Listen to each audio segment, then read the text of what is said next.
আরে বেটা, তোর যদি সাহস থাকে তো বাংলাদেশে ফিরায়, আমরা একটু দেখি। ক্ষমতা যে চিরস্থায়ী নয় সেটা কিন্তু বাংলাদেশ থেকে শিক্ষা নেওয়া উচিত।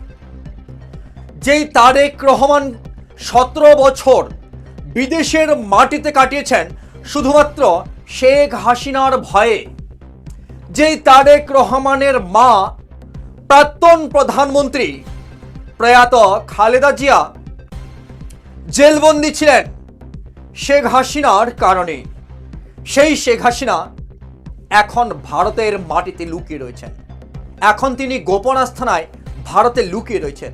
তবে কি ভাগ্যের নির্মম পরিহাস! তারেক রহমান 17 বছর পর বাংলাদেশে ফিরে তিনি এই মুহূর্তে বাংলাদেশের প্রধানমন্ত্রী। তারেক রহমানের উপরেই নির্ভর করছে শেখ হাসিনার ভাগ্য। তিনি বাংলাদেশে ফিরতে পারবেন কিনা সেই ভাগ্যটা নির্ভর করছে এবার তারেক রহমানের উপরে। ভাগ্যের কি নির্মম পরিহাস! ক্ষমতা কারো গোলাম নয়। এই ভাগ্যের নির্মম পরিহাস ভারতের গোপন আস্থানায় বসে দেখতে হচ্ছে শেখ হাসিনাকে।